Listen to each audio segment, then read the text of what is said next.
Vi har om genmodificerede planter. En plante er genmodificeret, hvis den har modtaget DNA, det vil sige andre egenskaber fra en anden plante, som der kan være nyttige at bruge i f.eks. en tomat.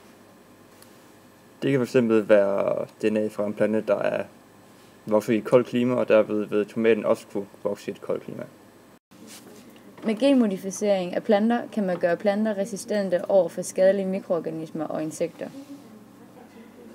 Og man kan også tilføje bedre næringsstoffer, som f.eks. vitaminer, så i det her tilfælde tomaten får et større indhold af vitaminer.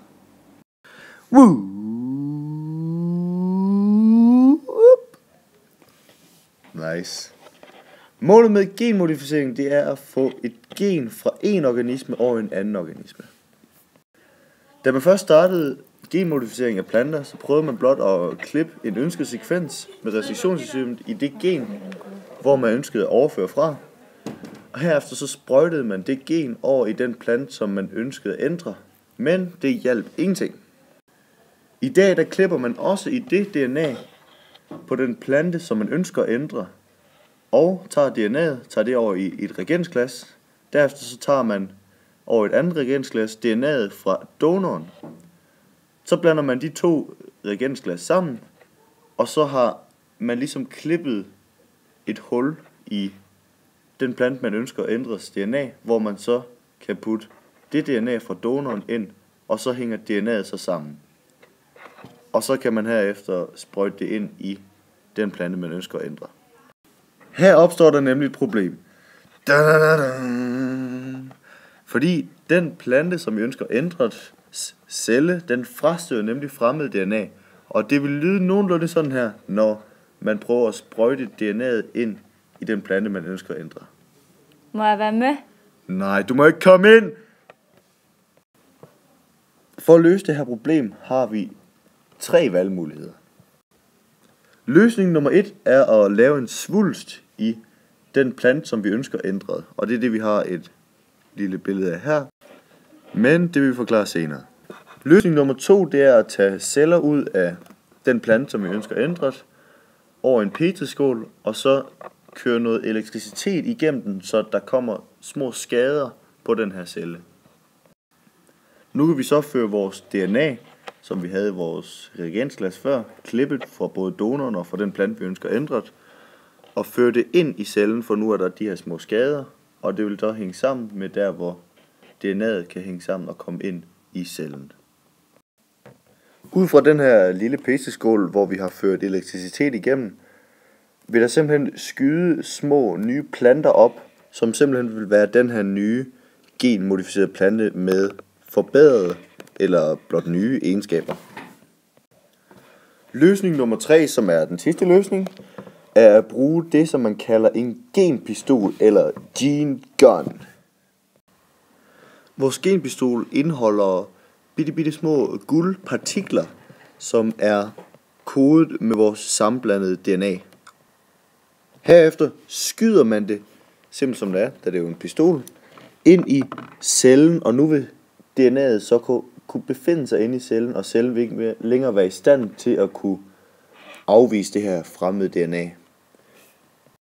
Og igen en helt ny plante, organisme, frugt, et eller andet, vokse frem med nye forbedrede egenskaber fra det donor DNA, som vi jo havde taget med i vores sammenblandede DNA. Men nu går vi tilbage til løsning nummer 1, som var brug af de her svulster på planter, frugter og alt, hvad vi nu kan lege med. Og vi husker lige, at vi har vores sammenblandede DNA, hvor DNA hænger sammen fra både den plante, vi ønsker ændret, og fra donorplanten, eller donorgenet, hvor vi altså har de egenskaber, som vi ønsker overføre til den anden plante. Men vi husker også lige tilbage på det her problem, vi havde med at invadere celler. Og så kan vi måske tænke os om, hvad kan vi bruge til at invadere en celle? Bakterier, viruser, det er svaret. I den her figur, der er vores gode lille ven, Agrobacterium tumefaciens anvendt. Agro, det betyder jord. Bakterium betyder naturligvis bakterie. Tumor, det betyder svulst, og fago, det er altså jeg gør. Så jordbakterie, som gør svulst eller laver svulst.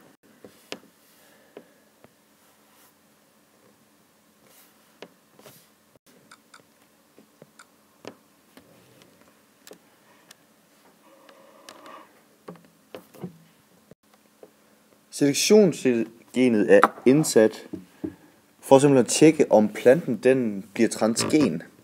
Altså med lidt nemmere ord, om den er blevet genmodificeret ved simpelthen at have modtaget donorgenet.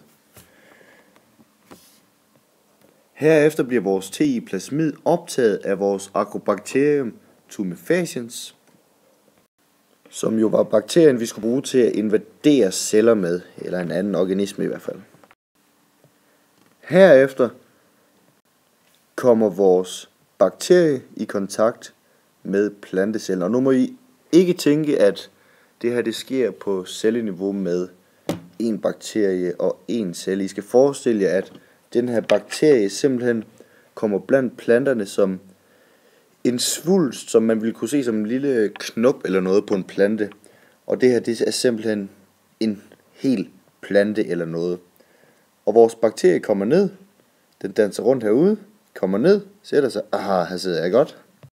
Imens vores svulst nu sidder her på planten, vil den så overføre dens DNA fra bakterien, altså fra plasmidet og ind i planten og altså ind i plantecellen.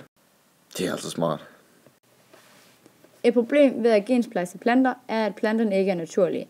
Og de mennesker, som er modstandere af teknologien, synes, at der er en etisk værdi i, at man skal ikke styre for meget over det levende end højst nødvendigt.